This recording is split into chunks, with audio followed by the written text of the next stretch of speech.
Bihar board class 11th का registration form कैसे भरें। जी हाँ, 11th का रजिस्ट्रेशन शुरू हो चुका है। 11 सितंबर से लेकर के 22 सितंबर तक फिलहाल इसका डेट रखा गया है और रजिस्ट्रेशन फॉर्म जो है ना वो भी जारी हो गया है।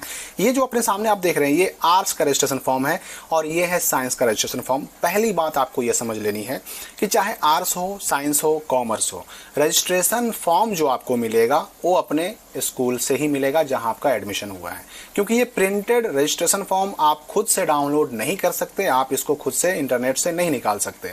एक दूसरी बात यह समझ लेनी है कि आर्ट्स हो या साइंस हो या कॉमर्स हो, पहला पेज बिल्कुल सेम रहेगा सबका, और सिर्फ पहला ही पेज नहीं, दूसरा पेज भी बिल्कुल सबका सेम रहेगा। तीसरा पेज में सिर्फ फर्क रहेगा सब्जेक्ट वाले पेज में, और चौथा पेज भी सबका सेम रहेगा। मतलब तीसरा पेज को छोड़ करके, सब्जेक्ट वाले पेज को छोड़ करके तीनों स्ट्रीम में, साइंस, आर्ट्स, कॉमर्स में बिल्कुल सारी चीजें फॉर्म में सेम रहेंगी। अब जैसे ही ये रजिस्ट्रेशन फॉर्म आपको स्कूल से मिलेगा, अब जिसे मिलेगा कब से, भराएगा कब से फॉर्म, तो देखिए 11th का रजिस्ट्रेशन फॉर्म बुधवार से भराने की संभावना है, क्योंकि मंगलवार तक छुट्टी है। 15, 16, 17 सितंबर छुट्टी है, 18 को फिर स्कूल खुलेंगे तो जाकर के आपको अपने स्कूल में ये फॉर्म भरना होगा। एक बात और समझ लीजिए, ये फॉर्म आपको भर के जमा करना है, ऑनलाइन आपको नहीं करना है। ये फॉर्म आपको भर के जमा करना है। ऑनलाइन जो इसका करेंगे आपके स्कूल वाले करेंगे, ये खुद से आपको ऑनलाइन फिलअप नहीं करना है।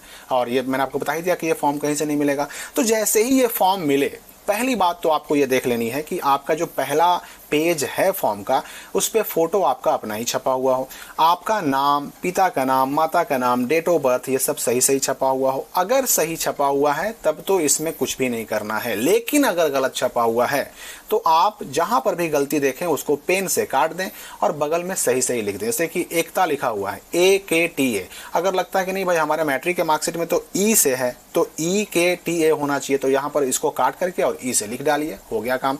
या लगता है कि डेट ऑफ बर्थ हमारा भाई यहाँ पर गलत छपा हुआ है, डेट ऑफ बर्थ तो हमारा 118 नहीं 110 है, तो यहाँ से काट के लिख दीजिए। अगर फोटो आपको चेंज करना है तो फोटो भी आप दूसरा यहाँ पर चिपका दीजिए। अब आप सोचिएगा कि ये जो फॉर्म में डिटेल्स आया, ये बोर्ड के पास आया कहाँ से, तो आपको याद होगा कि 11th में एडमिशन के लिए आपने OFSS के पोर्टल पर ऑनलाइन किया था। ऑनलाइन के दौरान जो डिटेल्स आपने फॉर्म में भरे वही डिटेल्स यहाँ पर छप करके आए हैं। और आपको ये भी याद होगा कि OFSS के फॉर्म को भरते वक्त केवल फोटो ही अपलोड करवाया गया था, और जो फोटो आपने अपलोड किया था वही वाला फोटो यहाँ भी आया है। साइन अपलोड नहीं हुआ था, इसलिए साइन की जगह पर क्रॉस लगा हुआ है, काटकूट है यहाँ पर, ठीक है।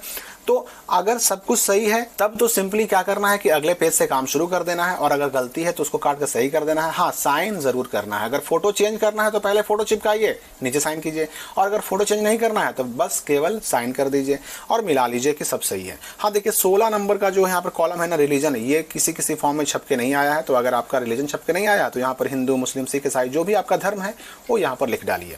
अब यहाँ पर सब कुछ हमने मिला लिया 1 से लेकर के 16 तक। अब हम काम शुरू करेंगे कहाँ से, तो 17 नंबर कॉलम से शुरू करेंगे। अब ये दूसरा पेज, मैंने पहले ही बताया कि दूसरा पेज जो है सारे फॉर्म में बिल्कुल सेम है। पहला, दूसरा और चौथा पेज आप साइंस देखें, आर्ट्स देखें, कॉमर्स देखें, बिल्कुल सेम है। तो 17 नंबर में हमें क्या करना है, अपना आधार नंबर भरना है। आधार नंबर 12 अंकों का हम 12 बॉक्सेस में भर डालेंगे। अब यहाँ पर ध्यान दीजिएगा कि आधार नंबर भरने के बाद हमें एक बॉक्स मिलता है यहाँ पर साइन करने का, विद्यार्थी का हस्ताक्षर लिखा हुआ है, लेकिन ये साइन उसको करना है जो यहाँ पर आधार नंबर नहीं भरेगा, क्योंकि यहाँ पर क्या लिखा हुआ है कि मैंने आज तक आधार बनवाया ही नहीं, मेरे पास आधार कार्ड है ही नहीं, और इस स्टेटमेंट पर आप साइन कर रहे हैं। तो अगर आप आधार नंबर भी भर रहे हैं और ये भी घोषणा कर रहे हैं कि मेरे पास आधार कार्ड नहीं है तो फिर गलत हो जाएगा। लेकिन मान लीजिए अगर किसी छात्र ने गलती से यहाँ आधार नंबर भर दिया, क्योंकि अधिकतर के पास तो आधार नंबर होता ही है, आधार नंबर भी भर दिया और यहाँ पर गलती से साइन भी कर दिया, तो भी टेंशन बिल्कुल नहीं लेना है। आपके फॉर्म में कोई प्रॉब्लम नहीं होगी, आपका फिर भी रजिस्ट्रेशन होगा, चिंता बिल्कुल नहीं करनी है, ठीक है। अब आते हैं हम 19वां में, area where the institution is situated, rural या अर्बन। अगर आपका स्कूल जहां एडमिशन हुआ अगर ग्रामीण यानी देहाती इलाके में है, गांव वाले इलाके में है तो रूरल में टिक लगाइए, अगर शहरी इलाके में है तो अर्बन में टिक लगाइए। यहाँ फिर 20वां में है सब डिवीजन। सब डिवीजन का मतलब होता है अनुमंडल। देखिए अनुमंडल जो है ना, जिला के अंदर अलग अलग अनुमंडल होते हैं, तो आपका स्कूल, आपका घर नहीं, आपका स्कूल किस अनुमंडल में है उसका नाम यहाँ लिखना पड़ेगा। जैसे अब मेरा है दाऊद नगर, तो यहाँ पर हम दाऊद नगर लिख देंगे। आपको पता करना होगा, आप अपने टीचर से पूछिए, माँ बाप से पूछिए, भाई बहन से पूछिए, पूछ करके यहाँ पर भर दीजिए। मोबाइल नंबर यहाँ पर भर देना है आपको, मोबाइल नंबर कोई भी भर सकते हैं, कोई ज़रूरी नहीं कि जो एडमिशन के टाइम दिए थे वही भरना होगा। ईमेल आईडी के साथ भी वही मामला है, ईमेल आईडी भी कोई ज़रूरी नहीं है कि वही भरें जो एडमिशन के टाइम दिया था, चेंज कर सकते हैं, नो प्रॉब्लम। फिर है स्टूडेंट्स नेम इन हिंदी। पहले पेज पर इंग्लिश में छप के तो आया ही है, लेकिन इंग्लिश में छप के आया है, यहाँ पर भरना है आपको हिंदी में।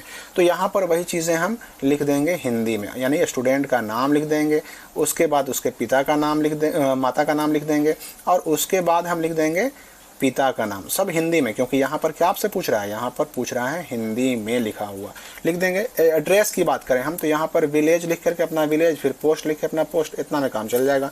फिर 27वां में है मैरिटल स्टेटस, शादी हो गई तो मैरिड और नहीं होगी तो अनमैरिड में टिक लगाना है। अधिकतर बच्चे तो भाई अनमैरिड ही है तो अनमैरिड में लगाएंगे, और यहाँ पर इस बॉक्स में अनमैरिड भी लिख डालेंगे।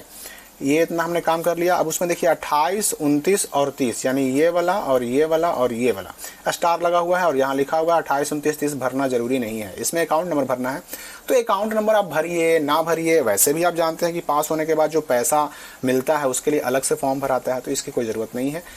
अब 31 देखिए काफ़ी इंपॉर्टेंट है, 2 identification marks of a student. Identification marks का मतलब हुआ पहचान का चिन्ह, आपके बदन पर कहीं पर जले का, कटे का, जख्म का निशान है, तिल का निशान है। जैसे किसी का मान लीजिए कि अगर तिल है दाहिने गाल पर, मोल ऑन राइट, और राइट के बाद हम चिक लिख देंगे, यानी कि दाहिने गाल पर तिल। उसके बाद है दूसरा, तो दूसरा में फिर हम लिख देंगे जैसे कि बर्न मार्क, अगर किसी का माथे पर जले का निशान है तो बर्न मार्क लिखेगा, अगर घाव का निशान रहेगा जख्म का तो यहाँ पर उंड मार्क लिखेगा, और माथे पर हमने कहा तो यहाँ पर ऑन करके फोरहेड लिख देना होगा। और मीडियम यानी कि आप इंटर 2026 में जो एग्ज़ाम दीजिएगा वो हिंदी में देना है कि इंग्लिश में देना है, यहीं पर आपको चुन लेना है मीडियम को। उसके बाद हम पलट देंगे इस पेज को, और यहाँ आ जाएगा हमारे सामने सब्जेक्ट का पेज। और यही सब्जेक्ट का पेज जो है ना अलग अलग होता है, साइंस में भी, आर्ट्स में भी, कॉमर्स में भी। देखिए इसमें भी देखिए सेकंड पेज बिल्कुल सेम है, कोई फ़र्क नहीं। हाँ, लेकिन थर्ड पेज सब्जेक्ट वाला इसमें अलग रहेगा। तो इसमें देखिए एक सब्जेक्ट चुनना है आपको यहाँ से, एक सब्जेक्ट चुनना है यहाँ से, लैंग्वेज 1, लैंग्वेज 2, और 3 सब्जेक्ट चुनने हैं यहाँ से। तो यहाँ हमने इंग्लिश चुन लिया, यहाँ हमने हिंदी चुन लिया, यहाँ पर हमको मन है कि हम हिस्ट्री, पोल साइंस, ज्योग्राफी चुन लिए। तो हो गया हमारा कितना, 200 नंबर का यहाँ और 300 नंबर का यहाँ, 500 नंबर। और इसी 500 पे रिजल्ट बनता है आपका, इसी 500 पर आप फर्स्ट, सेकंड, थर्ड माने जाते हैं। एक सब्जेक्ट आप एडिशनल भी चुन सकते हैं, लेकिन आपकी मर्जी है। ये 5 तो चुनना पड़ेगा, एडिशनल चुनना ना चुनना आपके ऊपर डिपेंड करता है। अच्छा, ये तो मैंने आपको समझाने के लिए बताया, आपको जो चॉइस हो, जो अच्छा लगे वो चुन सकते हैं, नो प्रॉब्लम। उसी प्रकार से एक लैंग्वेज साइंस में भी एक लैंग्वेज यहाँ हमने चुन लिया, एक हमने यहाँ चुन लिया। फिर physics, chemistry, bio, agriculture, math में से कोई 3 हमको चुनना होगा। एक्स्ट्रा मन है चुनने का तो चुने, नहीं तो ये 5 तो चुनना ही चुनना है। अच्छा, ये भी जान लीजिए कि अगर इसमें मान लेते हैं कि हमने सब्जेक्ट तो चुन लिया, लेकिन बाद में आगे चल करके मन करे कि ना भाई हमको अपना सब्जेक्ट चेंज करना है, तो चेंज करने का मौका मिलेगा। और सिर्फ सब्जेक्ट ही नहीं, कोई भी डिटेल, नाम, माता का नाम, पिता का नाम, कैटेगरी, धर्म, जाति, डेट ऑफ बर्थ, सब कुछ, फोटो, सिग्नेचर, सब कुछ सब्जेक्ट वगैरह चेंज कर सकते हैं। लेकिन कब? ये रजिस्ट्रेशन हो जाने के बाद। अगले साल जब 2025 का साल आ जाएगा तो जून से लेकर जुलाई होते होते आता है डमी रजिस्ट्रेशन कार्ड। उस वक्त आपको सब कुछ चेंज करने का मौका मिलेगा फिर से। अभी आपको ये फॉर्म भरना है। अब चौथे पेज की बात करें तो चौथा पेज सब में, यानी कि आर्ट्स हो, साइंस हो, कॉमर्स हो, सब में सेम रहता है, सिर्फ फ़र्क ये सब्जेक्ट वाले में रहता है। तो यहाँ पर चौथे पेज में हमें अगर वोकेशनल ट्रेड की बात करें, अगर आपके स्कूल में वोकेशनल ट्रेड की पढ़ाई होती है तो इसमें कोई सब्जेक्ट अगर लेने का मन है तो लीजिए, वरना नहीं लीजिए, आपकी मर्जी।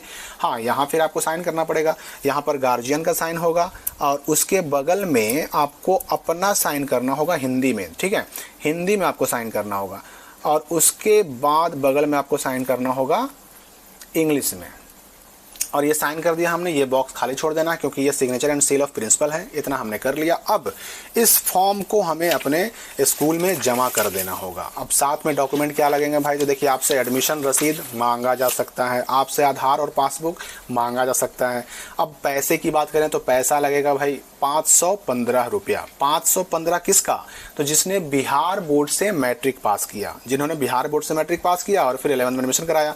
लेकिन अगर कोई बच्चा बिहार बोर्ड का नहीं है, सीबीएसई से पास करके मैट्रिक आया है, या फिर आईसीएसई से आया है, या फिर किसी और राज्य के बोर्ड से 10th पास करके आया है और बिहार में एडमिशन कराया है 11th में, तो उनका 200 एक्स्ट्रा लगेगा, 715। लेकिन ये 515 और 715 इसमें भी कुछ पैसे आपके स्कूल कॉलेज वाले जोड़ करके ले सकते हैं, तो इस बात का भी ध्यान रखना है आपको। तो पहली बात समझ लेना है कि ये फॉर्म आप खुद से डाउनलोड नहीं कर सकते, स्कूल कॉलेज ही देगा। और स्कूल कॉलेज वाले जो फॉर्म देते हैं, मैंने ये फॉर्म तो 4 पेज में प्रिंट कर दिया है, हो सकता है कि कोई स्कूल कॉलेज इसको 2 ही पेज में दोनों तरफ प्रिंट कर दे, तो भी कोई प्रॉब्लम नहीं है, उससे कोई दिक्कत नहीं है, भरा जाएगा आपका फॉर्म, कोई दिक्कत नहीं होगी। और इसमें जो भी भर के आप जमा करेंगे आगे वही आएगा, लेकिन उसको भी चेंज करने का मौका मिलेगा जून से लेकर जुलाई 2025 में, जब डमी रजिस्ट्रेशन कार्ड आएगा तब। तो मेरे ख्याल से रजिस्ट्रेशन फॉर्म भरना 11th का आप सीख चुके होंगे। 11th के रजिस्ट्रेशन फॉर्म को हमने सही सही भरना सिखा दिया आपको। फिर भी कोई डाउट हो आपके मन में तो कमेंट में पूछ सकते हैं। मिलते हैं अगली वीडियो में नए अपडेट के साथ।